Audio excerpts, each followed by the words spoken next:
Welcome back to another episode of the G's for Geek podcast. This is your host, Charlie Radio Williams, and this is Sean Luke. Welcome back to another episode of the G's for Geek podcast.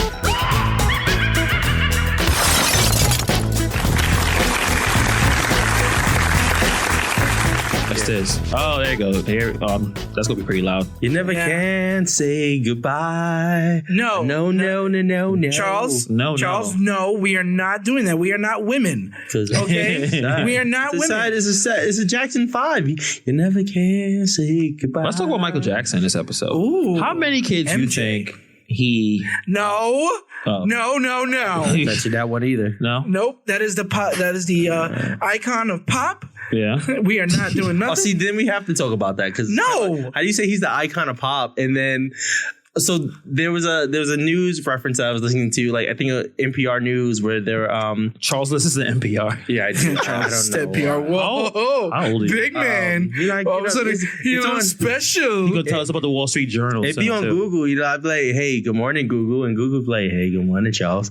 I'd be like, and then they start giving me her. So, all right. I mean, anyway, but there was a podcaster who was talking about like his experience of watching the Michael Jackson documentary and how it really does kind of shed light and it puts you into a situation where it's kind of like you still enjoy the music, but you now know that this person did these things. I don't think he did it. No, here's the thing. Okay, well, before we do that, Charles, if you please. You never can. Oh, sorry. Oh, shit. Damn it. Got it. What's up, ladies and gentlemen? Welcome back to another episode of the G's for Geek podcast. I'm your host, Charlie Radio Williams. And this is Sean Luke. And I'm Hannibal. And as always on the G's for Geek podcast, a show with several geeks just talking about their life and all things that they're into, whether if it's geek culture, pop culture, or Michael Jackson, exotic culture. Or Michael Jackson, who's a pop culture. Yeah, he didn't do it. Well, he was pop culture. No, is it a was? Because he's... Well, he still kind of is pop culture. Okay. Like, no matter what, he cemented a legacy for 50 years. Yeah, he did. I hate you so much. He really did. He did cement that legacy there.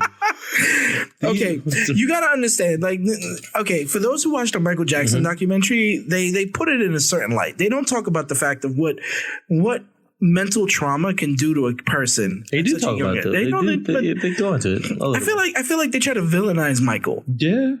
Well, here it is that remember. I mean, he's no R. Kelly, but you know, the best way I think you can look at it is like a few years ago when Michael sat down with Oprah, right? It was kind of everything was pre-planned out. Like he already had his questions in order and stuff like that. It was already set to paint Michael in a good light, you know. And now, like, he's not here. He doesn't have the large attorneys to defend himself. He's not here to defend himself. So now people can come forward with evidence, be it a victim or a witness, and say, but how is this different from R. Kelly, who's alive? Well, R. Kelly really did it. Right. So, yeah. And there's proof. So here's the deal. All right. The difference between R. Kelly, Cosby, and Michael is that R. Kelly and Cosby, they're still alive. Michael kind of got away. Cosby's barely alive. Michael got away. I mean, yeah, Bill. I don't think he did it though. But Mike? Yeah. Oh, Mike. I think MJ was just misunderstood. No, he was very inappropriate. Because my thing is that he wanted to relive his childhood.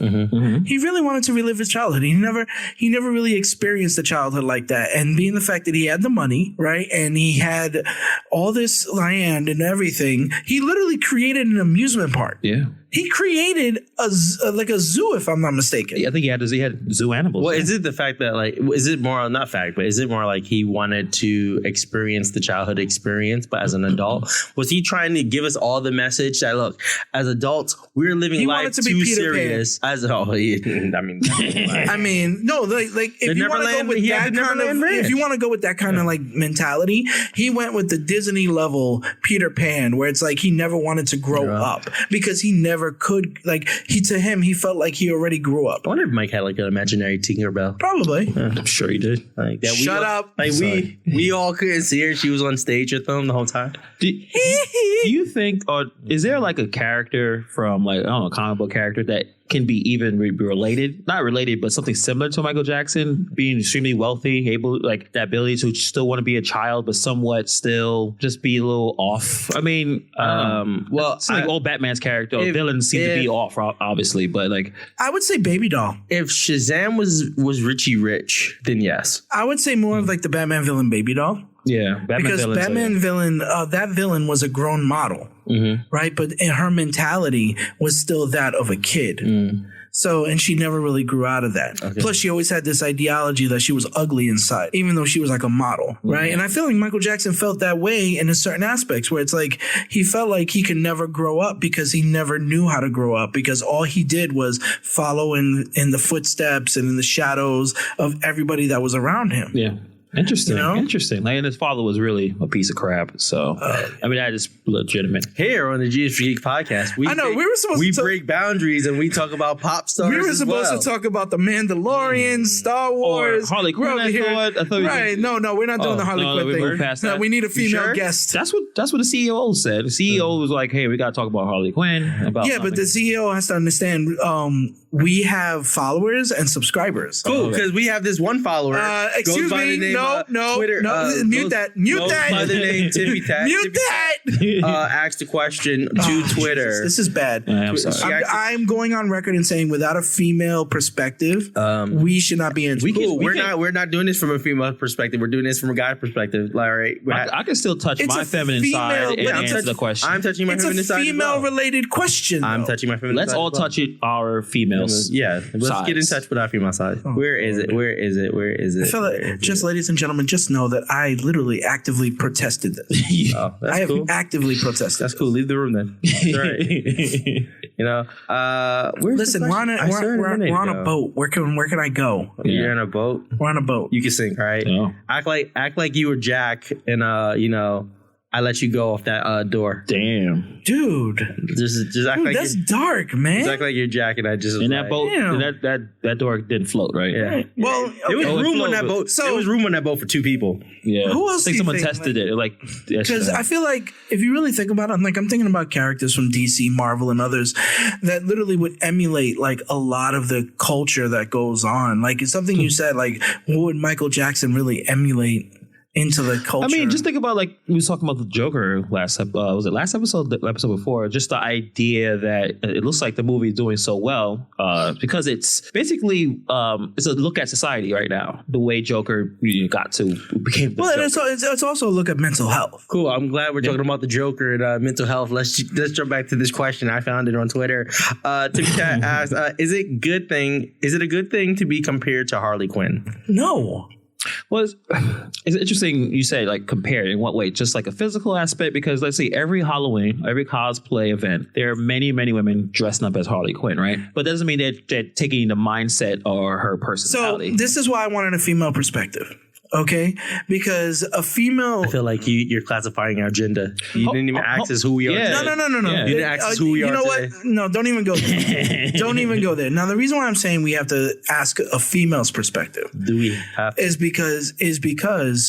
Like he said, there are women out there that dress up as Harley Quinn, but why do they dress up as Harley Quinn? Well, I don't think that's their mindset. All right, so I'm not reading the question like that. Is it a good thing to be compared to Harley Quinn? I think it's more of the mental aspect versus the physical. Because what is the comparison? But to that's Harley the thing. Quinn? Like, but so to them, is it really a a guy calling someone crazy, saying like, "Oh, you're crazy like Harley Quinn"? And this isn't an art for romance. I was just thinking about this borderline, right? But this is more like for a guy to call a woman Harley Quinn, that's a strong ass comparison. Okay, so if you're comparing a woman to Harley Quinn, that means I thought you wasn't going to engage in this topic. I'm doing it from a guy's perspective. Okay. I mean, if a guy was to call a girl, like I'm respecting it. Like if a guy was to call a girl Harley Quinn. Okay. Right? I'm not saying how they would feel as Harley Quinn. Okay. So if a guy was to call a girl Harley Quinn, it just simply means one of two things. One, they're fiercely devoted to whomever they're with, no matter what the relationship status is. Okay. Right? Or two, they're literally just a batshit crazy girl that is hot and they want to get in that ass. That's like the so then that means, do we start calling guys jokers? No. It's not very few aren't or not. Because but you got to remember, it wasn't just Joker that tapped that. Oh, it was only Joker that literally manipulated her to be who she was. Remember? Did he? Yes, he did. Remember, think about this.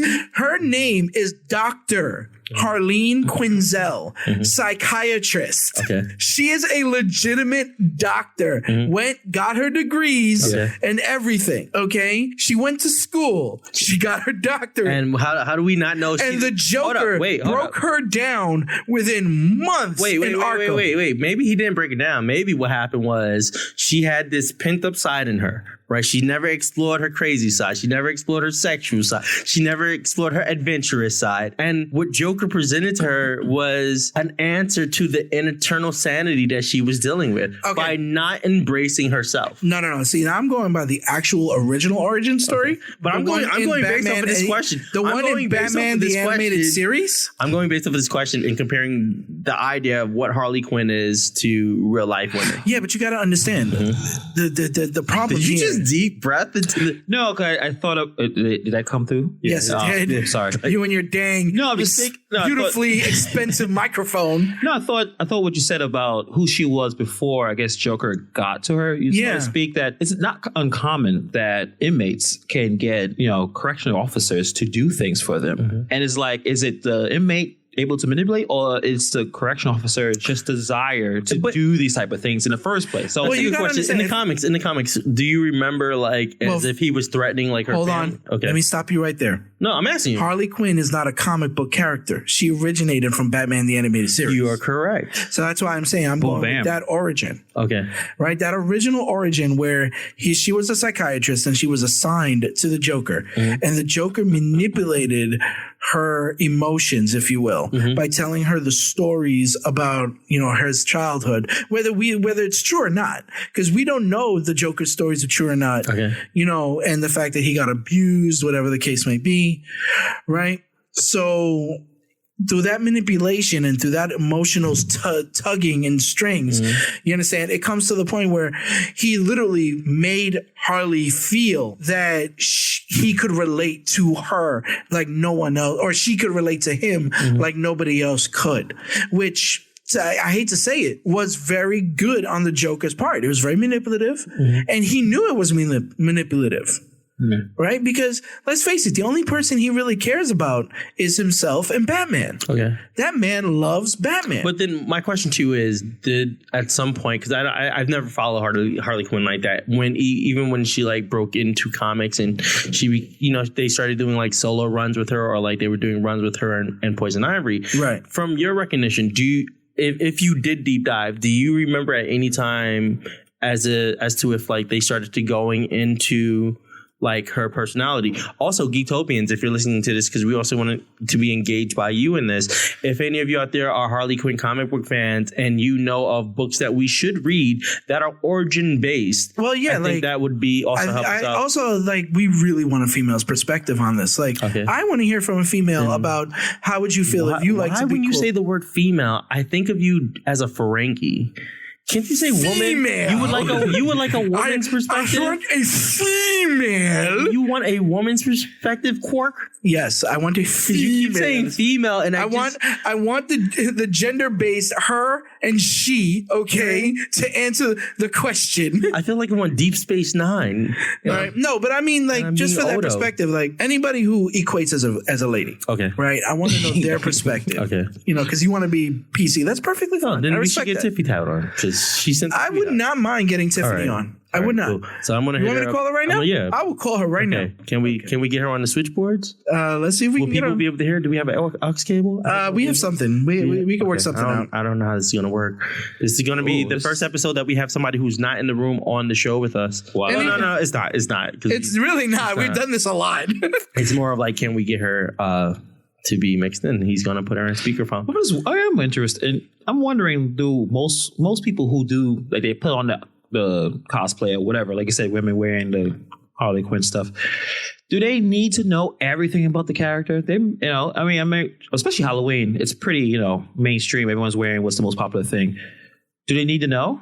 It could be just a physical thing. Like Harley Quinn looks cool, looks interesting. So the other perspective behind that is that, from what I can understand, like, once again, I'm not an expert in regards to that, but I feel it's more of like an empowering thing, because for a while Harley Quinn, especially when she finally broke away from the Joker and became her own person, right? You know, after the fact and after everything, right? It had that sense of empowerment, sense of strength that went behind that, because, you know, for somebody that had to deal with that level of abuse and everything, to break out of that, I mean, you understand? She emancipated herself, right?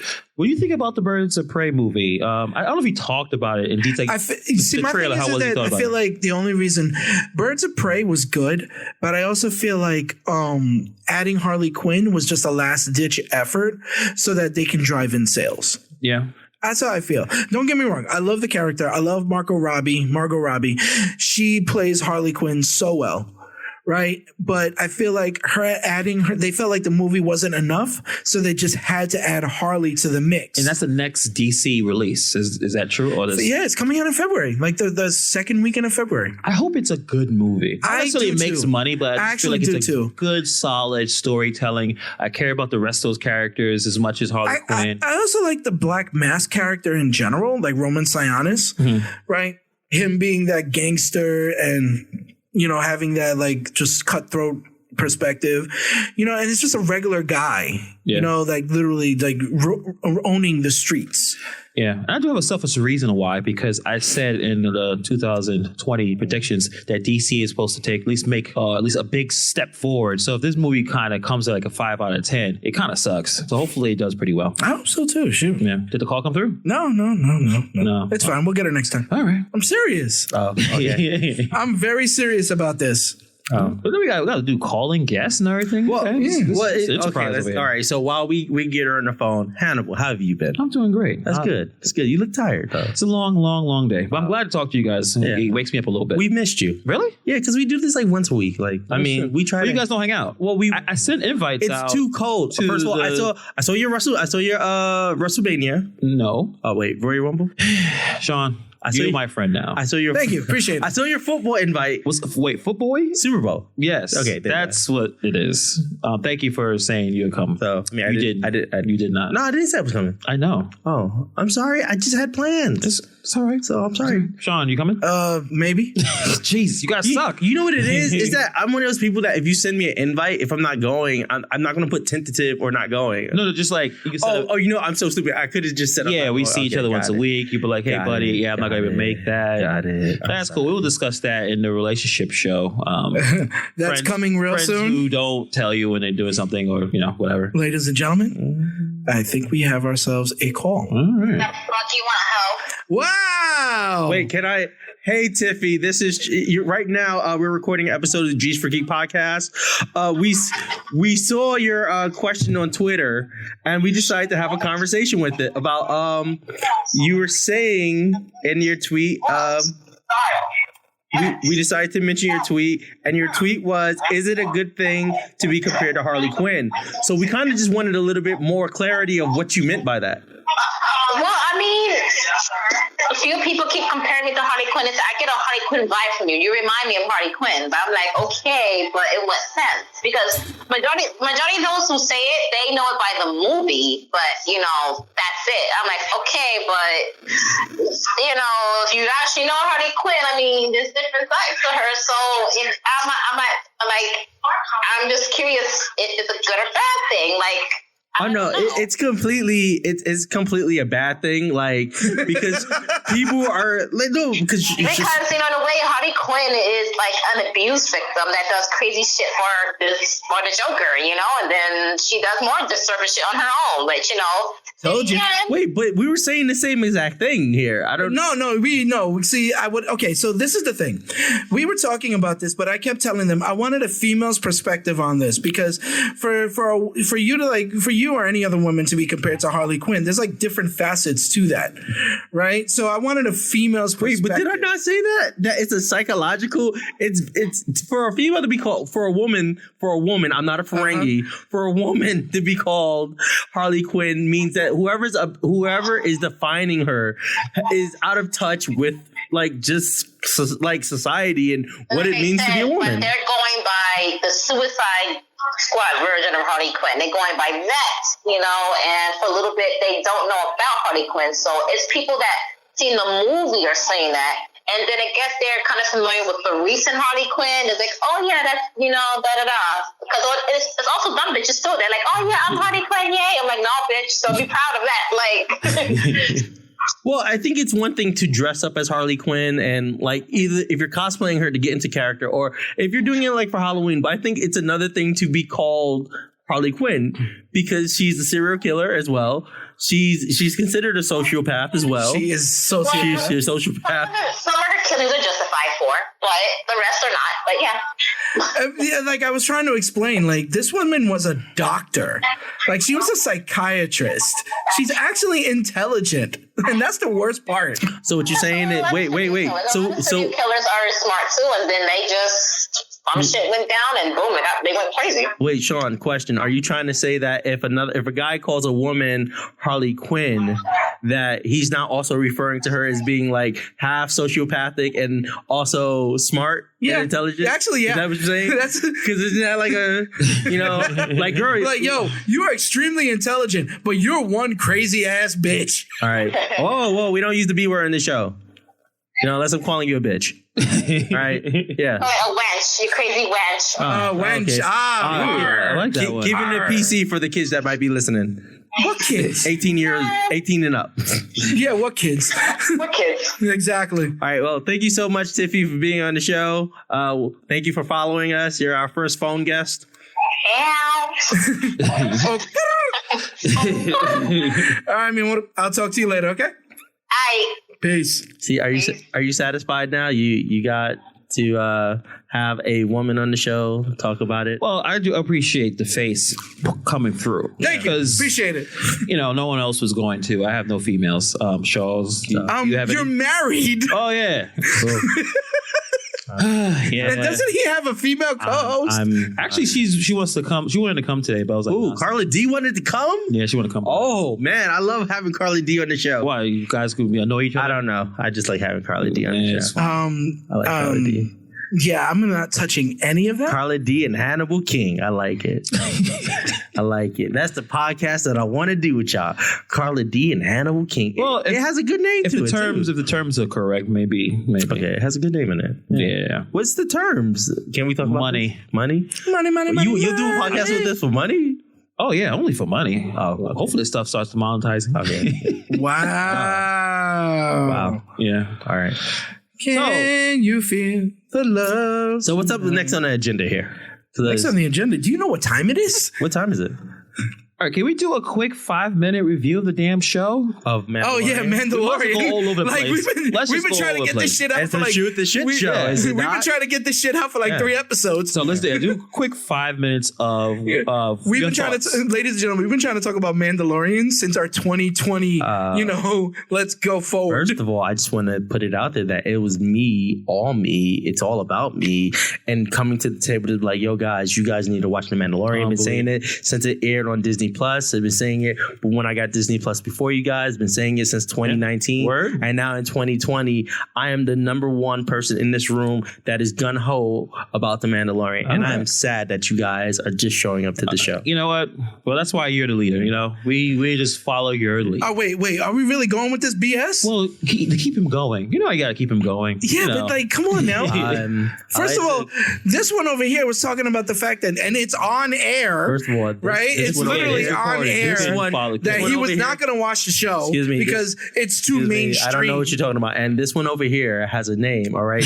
And if you're going to refer to the Charles, you need to call him Charles, all right? The Charles? Yeah, the Charles. Charlie Radio Williams doesn't appreciate you talking about Charlie Radio Williams as this guy over here because Charlie Radio Williams won't have that. Is he talking to himself in third person? I think he is. All right. First of all, Charlie Radio Williams talks this way when he was talking this way. And Charlie Radio Williams is upset that we are not talking about The Mandalorian because The Mandalorian I think it's a cinematic, and we did kind of cover a little bit. We covered it a little bit, yes. So it's very cinematically well put together. That's why I'm looking forward to everything else Disney Plus. Well, yeah, like we were talking about it aesthetically, like the fact that Disney Plus has just been right now, that's its first original content, has produced such a well-made cinematic type show. Even though in some episodes, right, you can get that TV feel, like you can see where the budget kind of like cut off for that episode. Yeah, but it didn't take it away from the experience. No, it did not. It was like all right, there's a couple of bottle episodes too. Like my personal favorite episode, my personal favorite episodes are the ones that follow the story.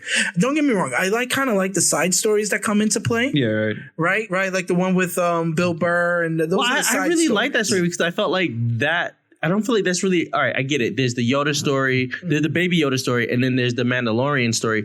And I kind of don't look at them as separate because in order for us to really understand who the Mandalorian is, and I was just about to ask you guys this, in order for us to really understand who the Mandalorian is, we need to see that. Yeah. What was your guys' like idea of a Mandalorian prior to watching this show? Because I feel like for me, I've known about the Mandalorian like lore, if you will, since Star Wars the Clone Wars. Okay. Right? Because I followed that religiously. And I've always liked how the Mandalorians were, especially their culture and their own like dichotomy between what is this old warrior type culture versus the new, pacifist culture. When I saw the Mandalorian 1, I was completely blown apart by the fact that they refused to take off the helmets. Because in the old Mandalorian shows, the old shows with the Mandalorians in it, they take off their masks with no problem. Oh, okay. Right. So then when they did this new thing where it's like, we can't take off our masks because if we do, that's it. We're no longer. But I could have sworn that was always supposed to be a thing that a Mandalorian, once they put their mask on. I feel like they did that now to protect themselves from either the Imperials or whatever, so that they don't, get persecuted. Or if they have to go into hiding, no one knows who they are. Yeah. Right. So I feel like that's how they did that. So to see that is just such an amazing growth. Okay. Right. So I am hoping in season 2 that they explore more of the change of the culture. They talk more about the siege of Mandalore. They talk about how spoilers, Moff Gideon got the Darksaber, right? Because to me, that was like the biggest pop when I saw that ending scene and I saw him wielding the Darksaber, especially since I knew the history of the Darksaber already. And I was just like, oh my God. So give me some more information about, because I'm not. The Darksaber was created by Kree Vizsla. If I'm not mistaken, I think that's his name, Kree Vizsla, the only Jedi Mandalorian that was out there. Yeah. So he created a special saber. I'm so excited. I like to hear about this. He created a special saber just for him, and then over the years, when he left the order and whatever the case may be, right, it passed down from generation to generation as a symbol of either royalty or a symbol of power, right? And in the last time we've seen it was in Star Wars Rebels, right? When I forgot her name right now. Damn it. Basically, the queen or the princess, the original princess of Mandalore, she wielded it in a sense of uniting the people of basically the people of Mandalore. Okay. Right? All the houses came together and they formed under one grouping. And I'm pretty sure the Imperials didn't like that. Yeah. So my goal, I really want to see with the Clone Wars season 7, right? What happens with the siege of Mandalore and how does it relate to going into the future? I think it was just a great show overall that, we realized that Star Wars doesn't need to be carried by Jedis and these big giant kind of characters and figures, like they can explore other things that just as interesting. I also realized that for the future of Star Wars, should it go to this episodic structure rather than trying to throw the 3-hour mega or the 2.5-hour mega movie where things get lost in the shuffle? I think it's like the Marvel is not, and the only thing we could really compare it to right now is both the Marvel cinematic as well as the Star Trek television universe. Right. Is that there is a genuine story in talking about the overall universe. Right. Versus there's an overall genuine generosity. You've been talking about like the overall universe, just like you said, like versus talking about like, lightsaber versus lightsaber do. Yeah. I'm like all over the place here. Well, okay. I feel like I feel like I kind of prefer episodic structures right now because the goal is to expand the universe. That's why I always love the animations. Because one, the animations are canon, and like Clone Wars, Rebels, and to a lesser extent Resistance, right? They expand the universe that we love, and they don't like piss on it or cause any type of like discord or whatever. Which is why I liked, for the example, Grand Admiral Thrawn coming into Rebels and being that strong, smart antagonist that we all loved in the legacy books, if you will. Okay. Right. So now when you think about it, there's The Mandalorian, then there's going to be the Obi-Wan Kenobi series, which takes place right after the end of Clone Wars, where basically all the Jedis were massacred. Nice. Then there's another one where they talk about the characters from Rogue One, the two, I forgot his names. It's the robot and his guy, the pilot. Oh, okay, I remember that. Right? They're going to do a prequel series based on them. It's a lot of Star Wars. But it's good because you don't have to rely on what I consider the Skywalker saga. Well, now, can we talk about in the next episode how the last movie was an epic fail? Yes, we can. Because as much as I hate doing, wait, did you actually see the movie? Yeah. So as much as I hate seeing back to back Star Wars topics, like we definitely just need to get that one out the way for 2020. I don't think it was a fail. I think. And we could talk about this because we could also talk about Colin Trevorrow's original script. Okay. I feel like with Carrie Fisher's passing, it kind of just messed everything up because they wanted this story to focus on Carrie Fisher since the middle movie focused on Luke and the first movie focused on Han. So they wanted to round it out with Carrie Fisher, but unfortunately, she passed away, God rest her soul, right? And that just changed everything. That changed the whole story. That changed the whole scripts to the point where it's like, you know what? Okay, fine. We can make a Return of the Jedi remake. And just get out of the way. Yeah, like because I understand the frustrations where it's like, well, how was any of this earned? How is any of this justified? Like we see Palpatine with no explanation. So pretty much, the Star Wars franchise gave us a Game of Thrones season 8. It did, and honestly did. Season 8. Isn't that bad that we will always compare shit to season 8 of Game of Thrones? I mean, season 7, half of season 7 to season 8, but yeah, we know. Compare it to Game of Thrones. I mean, the problem is that they're not the only ones that do that stuff. Okay. I feel like Game of Thrones, because there was such a big hype to it, that ended up being that callback now. Mm-hmm. There are other shows out there that just fizzled out. Look at Lost. Lost fizzled out. I think the thing with Lost is the hype got too big. The hype got bigger than the show. Yeah, same thing with Heroes. We don't talk about that. But I do have one question for you, Charles. Before you watched Mandalorian, you didn't have a very high opinion of the series or George. You had like you had a hatred for George Lucas and what he did. No. Not a hatred, dislike. But dislike. Continue. Has this show, I think you already said it, but how has this show renewed your love or I guess your excitement for the series? What has it done for you? This show has done multiple things. One, it's made me more interested in how Disney handles content like this in association with other production companies that they're working with. Because I think, once again, The Mandalorian, to me, really, if you were going through you felt like you were boring and kind of tired of the same old lightsaber dudes, Jedi, Sith, so forth, and you wanted a little bit more, I think their approach, especially with just focusing on The Mandalorian, was really smart because you kind of get that bounty hunter storyline and you get a segment of, I guess, faith or religion or tribism or community with the idea of what the Mandalorians are. Yeah. And I think that's just well done. So I'm kind of like, okay, Disney, I wasn't gun-ho Disney before, but now I'm kind of like, okay, Disney, you're kind of doing something good here. Yeah, I mean, who's the dude who wrote the Mandalorian? What's his name? Jon Favreau. It was Jon Favreau and Paul Dini. Paul Dini is something else. Yeah, Paul Dini is something else. Dave Pelosi. Pelosi.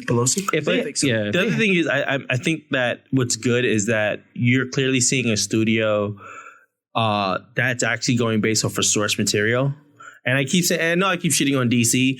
I feel like DC source material, when they're doing like a DC animation, great, it's fine. It's they give us what we want. I feel like DC, when they do you know what, maybe I'm being unfair because I feel like the DCU, as far as their TV series, it does give us a good source material as well. Mm-hmm. Sometimes they just tend to be too heavy-handed in some of their, like Black Lightning. I just feel like, I know it's supposed to be like family, but it feels like it's too heavy-handed. The Flash is supposed to be about...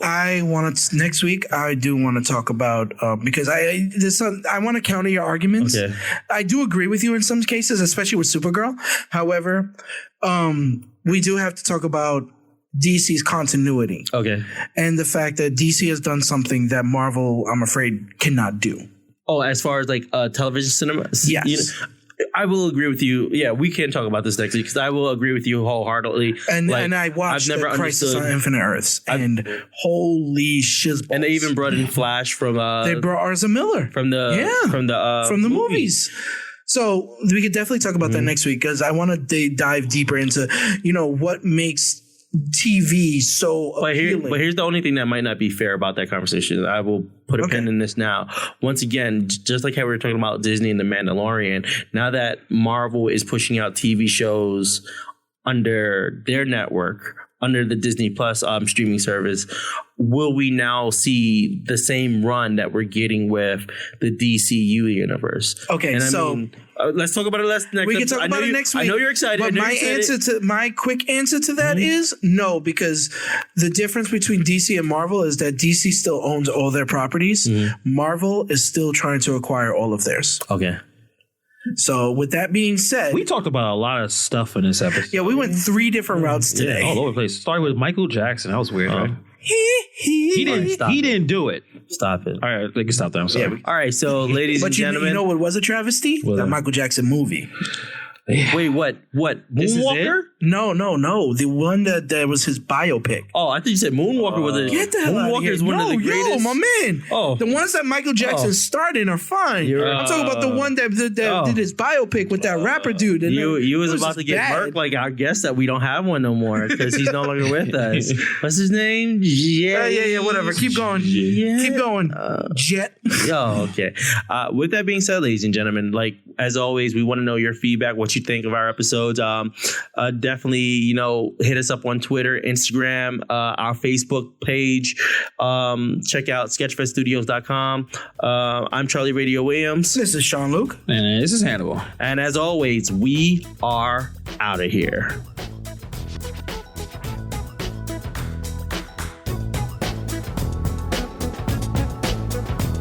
The G is for Geek podcast with Charlie Radio Williams and Sean Luke is a presentation of Sketchfed Studios, produced by Charlie Williams and edited by Hannibal Darby. To find more episodes of the G is for Geek podcast, make sure you check them out at Apple Podcasts, Spotify, Stitcher, and wherever else your podcast needs. If you need to hear Charlie Radio Williams and Sean Luke shoot the shit on any of your topics or questions, please send a tweet to the two geeks on Twitter, or you can send a message on Instagram for the Geektopians. For web series, podcasts, blogs, and more, please make sure to head over to sketchfedstudios.com. And as always, stay geeky, stay you.